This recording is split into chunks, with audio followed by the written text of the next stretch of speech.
Hey, what's up there, YouTubers and those who may be watching this off on Facebook? It's me again, Brian, aka Gamer 55551, and I am back with a video review. And for this review, we're going to be taking a look at Sword Art Online Hallow Realization Deluxe Edition for the Nintendo Switch. The game's also available on the PS4, PlayStation Vita, and PC via Steam. And in case any of you are curious, though, this is the imported version, as you can see from the PEGI rating system right there. This is the European version, though. I imported it from PlayAsia, mostly due to the fact that the North American version is only available through the Nintendo eShop, and I figured if there was a physical version, I was going to get the physical version. So there we go, physical version of the game. And if you're interested in my review, and if you're, in any gameplay footage, I'll have a link in the description of this video below. Excuse me one second. When it comes to anime and all that stuff, there are some animes I like. I'm a big fan of it. Some I'm not really a huge fan of. I got interested in anime when a friend of, or my sister's friend, showed me an anime that's considered a classic by many. That is the Ghost in the Shell, which also started two video games, as far as I'm aware of. One for the original PlayStation and one for the PS2. Not to mention a live action version of it, which again wasn't terrible for an adaptation. But if I had to choose between the live action and the anime, I would go with the anime over the live action version.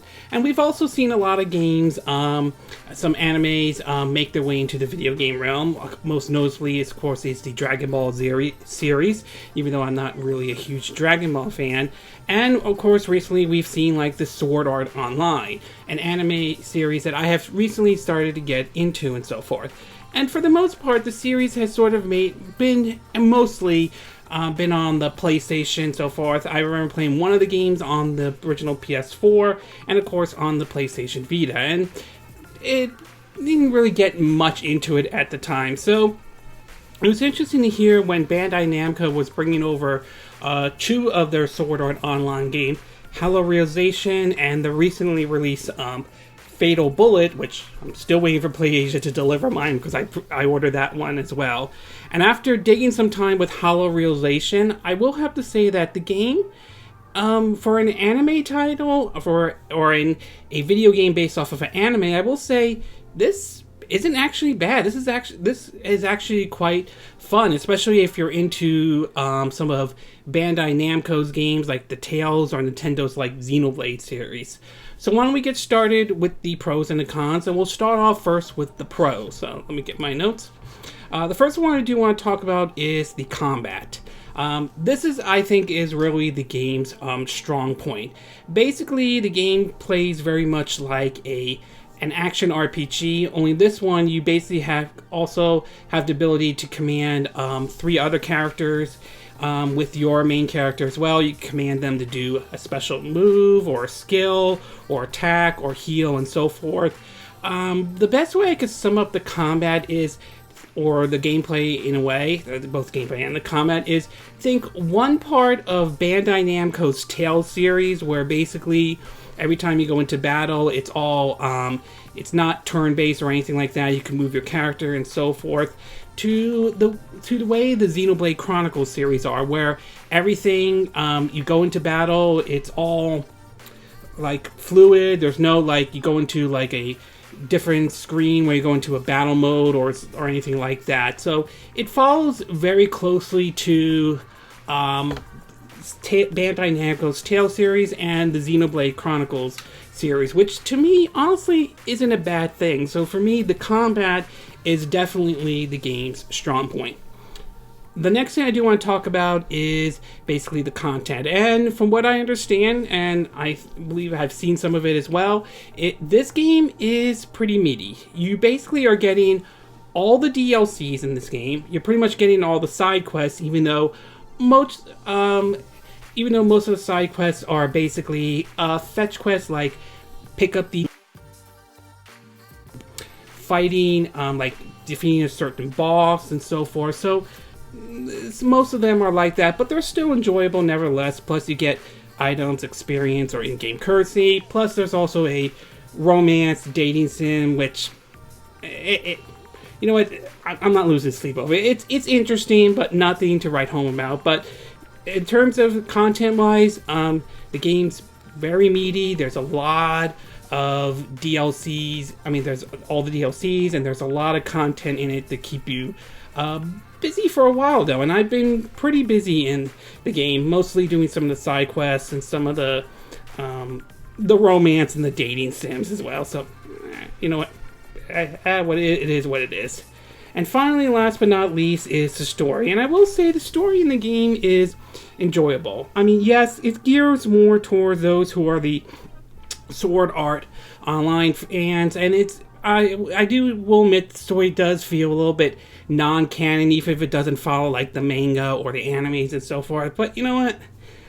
I'm not losing sleep over it. I mean, it's enjoyable in terms of the different, you know, this new world that they're into, this whole new game and so forth, and even seeing some of the new characters that are not in the animes and so forth. So story-wise, I think it's enjoyable, though. Maybe some of that could be because I'm a Sword Art Online fan as well, and even if it's not canon, I still enjoy the story nevertheless. Okay, we're going to take a quick break. When we get back, we're going to get to part 2, which is the con. So we'll take a quick break, and we will be right back.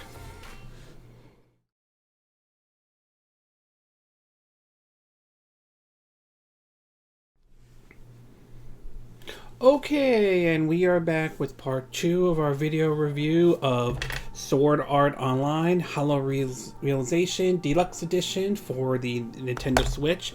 So now that I gave you the pros, why don't we get started with the cons? And for the cons, there are 3, just like I had with the pros, there are 3. And we'll start off with the first one. The first one I do want to talk about is the graphics in the game. Now, I do want to say the graphics aren't anyway terrible or anything like that.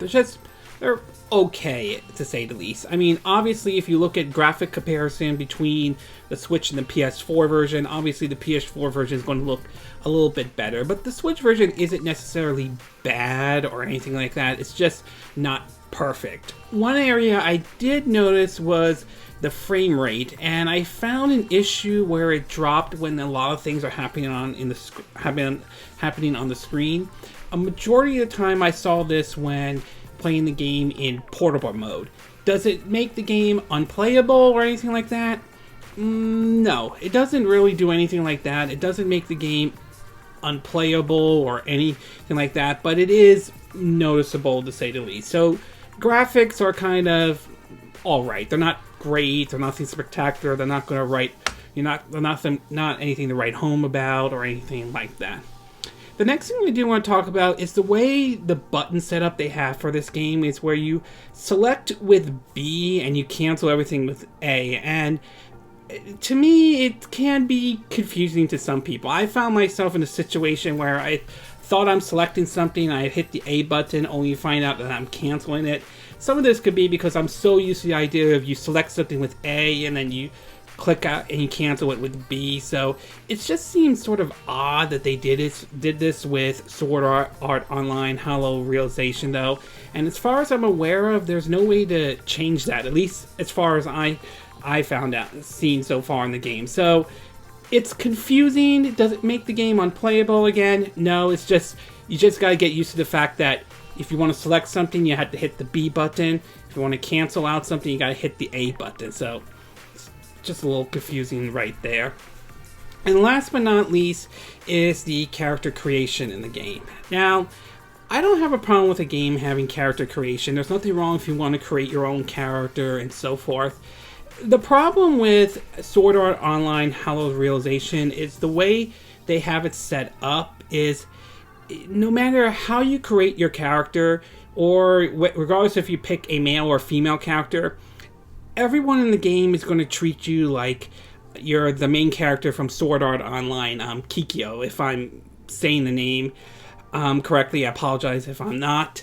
And it just seems, well, if that's the case, what's the whole point having a character creation and when everyone's treating you like the main character? I mean, I've had situations where the characters talk about, hey, remember the time in that situation in, you know, and they talk about the event in the first season of Sword Art Online and so forth. So it just doesn't really make any sense why having a character creation in the game in the first place. I mean, I don't have a problem if the story isn't canon or anything like that. I'm not going to lose sleep over it. Like, seeing one character in the game when, obviously, if you've seen the anime, I think that character passed away.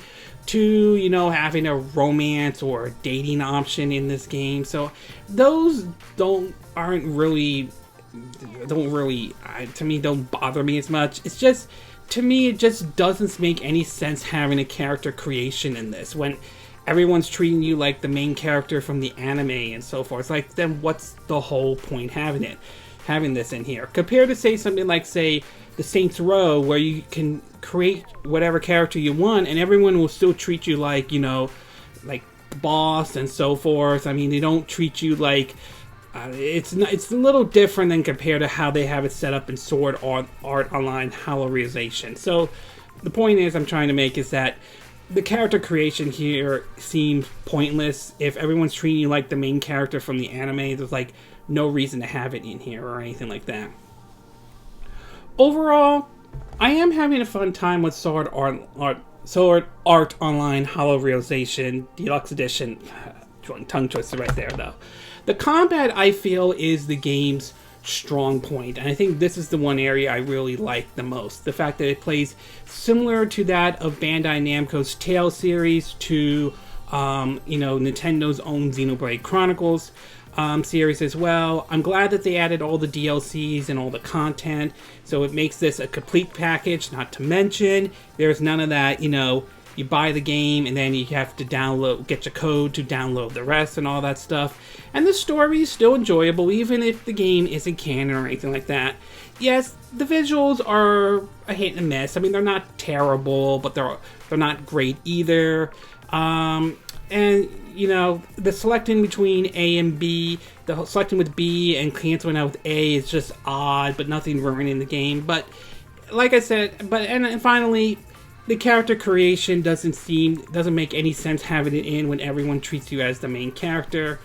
But my overall experience is that I am enjoying the game. I think it is fun, and if you're a fan of the Sword Art Online series, or if you like games or RPGs that are similar to that of Bandai Namco's Tales series or Nintendo's Xenoblade Chronicles series, then it is worth checking out Sword Art Online Hallow Realization. As for which version to pick up, that's going to depend, though. If you like the idea of bringing the portability idea, then obviously pick up the Nintendo Switch version. If you, however, want the best looking version, then obviously, the PC version is probably going to be your version, followed by the PS4 being in second place. So overall, I enjoy the game. I would like to see other entries in the Sword Art Online make its way over to the Nintendo Switch. We know the Fatal Bullet has just been released on the Nintendo Switch. Maybe they'll bring over, I think, Lost Song. And if they're doing a new Sword Art Online game, I would like to see them bring that over to the Nintendo Switch. And finally, I do hope that basically Bandai Namco will bring like maybe more games over. Like, I would love to see the Dot Hack series come to the Nintendo Switch. That would be, I think, a series that could fit well on this system. So overall, I'm enjoying it though, and hopefully you guys enjoy it as much as I do. Okay, this concludes this video review of Sword Art Online Hallow Realization for the Nintendo Switch.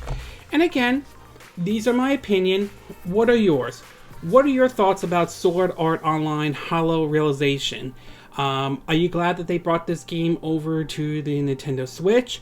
Do you think Bandai Namco should bring in other entries to the Nintendo Switch as well? Is this game worth picking up for the Switch, or do you think it's better off just sticking with the PC or the PS4 version, or you don't really care whatsoever because this game doesn't interest you at all? Do you think other games based off of animes should come to the Nintendo Switch as well. Do you agree with what I said in this video? Do you disagree? Do you have a difference of opinion? As always, sound off on the comment section below. Let me know what you think, and I hope you hit that like button. If you're watching this off on the YouTube, I would appreciate it. And I hope you do subscribe to my YouTube channel. If you do, make sure you hit the bell icon for notifications of any new videos I put up. Also, feel free to share this video if you want to, and feel free to donate to my channel if you like. You could do it through PayPal me or Patreon. Links will be in the description of this YouTube video. And I will see you again next time when I'm doing another video. Hopefully that'll be soon.